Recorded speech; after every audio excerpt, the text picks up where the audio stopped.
Hello everyone, আসসালামু আলাইকুম। Welcome back to our new video. তো এই ভিডিওগুলো হচ্ছে রোজার আগের, বাট এগুলো হচ্ছে বার্থডে ব্লগ ছিল দুইটা। মানে আমাদের দুইটা কাজিনের বার্থডে ব্লগ ছিল, জাস্ট কয়েকদিন পর পরই মানে ওদের বার্থডে ছিল। তো এই জন্য অনেক রিসেন্টলি আমরা হচ্ছে আন্টির বাসায় গিয়েছিলাম, যেহেতু দোনো খালামণির বাসায় একসাথে, এই জন্য। তো তারপর হচ্ছে রোজা চলে আসছে, এই জন্য হচ্ছে আর এই ব্লগগুলো আপলোড করা হয় নাই। তো এখানে হচ্ছে আমরা খাবার দাবার খেয়ে তারপরে হচ্ছে বসে বসে সবাই কোক খাইতেছিল। তো ওই দিন হচ্ছে সিফাত কাজিনের জন্য হচ্ছে দুইটা কেক বানাই আনছিল। তো আমাদের হচ্ছে প্রথমে মানে ব্লগ করার প্ল্যান ছিল না, তো পরে তাও হচ্ছে আমরা লাস্টে দিয়ে হচ্ছে ব্লগ করতেছিলাম। তো এরা মানে কেক কাটার টাইমের হচ্ছে একটুই ব্লগ আছে। তো এদিকে হচ্ছে ওর অনেকগুলো ফ্রেন্ডও আসছে, আর হচ্ছে আমরাই জাস্ট কয়েকজন ছিলাম, মানে বাসার মধ্যে দোনো খালামণি আর আমাদেরকেই বলছিল, আর হচ্ছে ওর কয়েকটা ফ্রেন্ডদেরকে বলছিল। তো তারপরে এখানে হচ্ছে কেক খাওয়ার পরে তারপর আন্টি হচ্ছে কাচ্চি রান্না করছিল, ওইগুলো হচ্ছে আমরা কেটে তারপর আমরা অনেকক্ষণ আন্টির বাসায় ছিলাম, আমরা আড্ডা দিচ্ছি, একসাথে মুভি দেখছি। তারপরে হচ্ছে অনেক রাত হয়ে গেছিলো, তো এই জন্য হচ্ছে আম্মু বলতেছিল যে আন্টি অনেকবার করে বলতেছিল থাকার জন্য, বাট তারপরে হচ্ছে আমরা হচ্ছে রাতের বেলা হচ্ছে চলে আসছি। তো তারপর হচ্ছে আমরা আসার সময় যেহেতু আন্টির নিচের গেটটা অফ থাকে, তো আন্টি হচ্ছে এখান পর্যন্ত আমাদেরকে দিয়ে গেছেন। এখানে আমি হচ্ছে আমার বোনের মেয়ের ব্যাগ নিয়ে হচ্ছে যাইতেছিলাম, কারণ ও হচ্ছে মানে ঘুমিয়ে গেছিলো।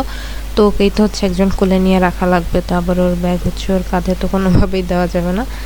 তো এটা হচ্ছে এরপরে বার্থডে ব্লগটা, যেটাতে হচ্ছে আমাদের সবচেয়ে ছোট কাজিনের বার্থডে ছিল। অ্যান্ড ও হচ্ছে ওরা আন্টির কাছে বলতেছিল যে আমার বার্থডে হচ্ছে এবার মানে সুন্দর করে সেলিব্রেট করতে হবে কেক টেক কেটে। তো এই জন্য আন্টি বলছে যে আচ্ছা ঠিক আছে, সিফাত হচ্ছে কেক বানিয়ে আনবে। আর তারপরে এগুলো হচ্ছে আমরাই করছি। সিফাত হচ্ছে আসার সময় বেলুন কিনে আনছে, এগুলোর আসলে কোনো প্ল্যান ছিল না। তো ওই টাইমে আবার হচ্ছে মামা নানা নানু তারপর হচ্ছে মানে সবাইকেই দাওয়াত দিছে।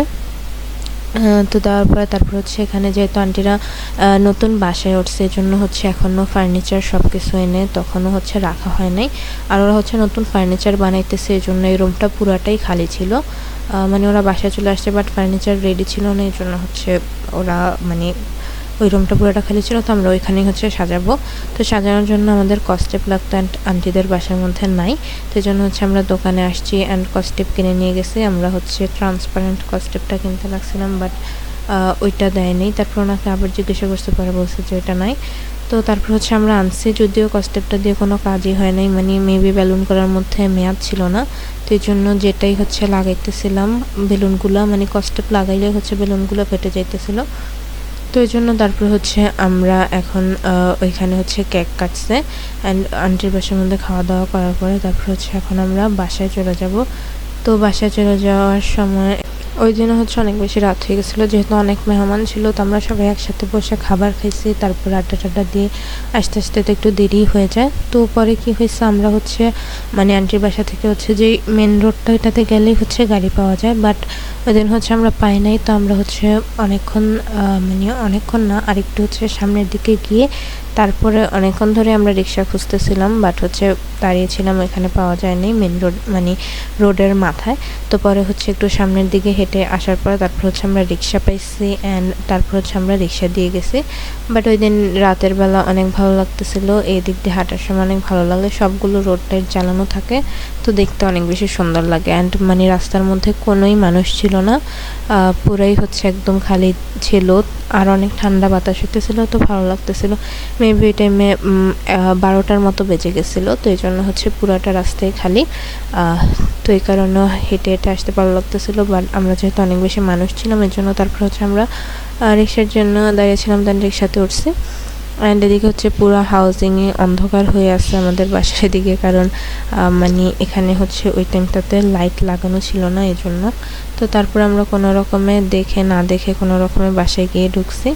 তো ঢোকার পরে তারপর হচ্ছে কয়েকদিন আগে আমাদের বাসার মধ্যে মেহমান আসছিলো, অ্যান্ড ওরা হচ্ছে অনেক টাইপের চিপস আনছিল। তো ওইগুলোই হচ্ছে আমি আর সিফাত বসে বসে হচ্ছে ওইগুলা দিয়ে যেটা হচ্ছে মানে অনলাইনে পুরো দিনে আমরা দেখি যে হচ্ছে চিপস দিয়ে এরকম মজার হচ্ছে সালাদ যে বানায় ওইটাই, তো আমরা হচ্ছে ওইটাই বানাইতেছিলাম। তো এখানে কয়েকটা চিপস নিয়ে নিচ্ছি অ্যান্ড ওইগুলোকে হচ্ছে মানে সবাই ঘুমিয়ে গেছে রাতের বেলা। তো রাতের বেলা ঘুমিয়ে যাওয়ার কারণে তো মানে প্যাকেট খোলার সময় তো আওয়াজ হয়, তো এই জন্য আমার তখন ঠান্ডা লেগেছিলো। এই জন্য হচ্ছে যখন মানে আমরা প্যাকেট খুলতেছিলাম তখন হচ্ছে আমরা কাশি দিয়ে দিয়ে করতেছিলাম যেন প্যাকেটের আওয়াজটা বাহিরে না যায়। তো যাই হোক, অনেক কষ্ট করে তারপর হচ্ছে এগুলো তাও আমরা ভেঙে ভেঙে এটার মধ্যে দিছি। আর দেওয়ার আগেই হচ্ছে সিফাতের খাবার খাওয়া শুরু হয়ে গেছে। তো যাই হোক, তারপরে এগুলো হচ্ছে আমরা বানাই হচ্ছে খেয়ে তারপর আমরা ঘুমিয়ে গেছিলাম। তো এটা হচ্ছে এমনিতে জাস্ট দোনোটা কাজিনের বার্থডে ব্লগ। তারপর আমাদের মানে এই টাইমটার মধ্যে অনেক বেশি মেহমানও ছিল আমাদের বাসার মধ্যে, ওইগুলো আসলে ব্লগ করলে ব্লগটা আর একটু বড় হতো, বাট যেহেতু আমরা করি নাই, তো আজকের ভিডিও এই পর্যন্তই। সবাই ভালো থাকবেন, সুস্থ থাকবেন। আশা করি আপনারা আমাদের সবগুলো ঈদ ব্লগ দেখে ফেলছেন। আর মানে এখনও কিন্তু আমাদের ঈদের সিজন হচ্ছে শেষ হয় নাই, আমাদের আরও 2টা দাওয়াত আছে, ওইগুলোর ব্লগ নিয়ে মানে ঈদের সিজনের যে বাকি সবগুলো ঈদের দাওয়াত আছে ওইগুলো নিয়ে আমরা জলদি একটা ব্লগ আপলোড করব। তো আজকের ভিডিও এই পর্যন্তই। সবাই ভালো থাকবেন। Thanks for watching. আল্লাহ হাফেজ।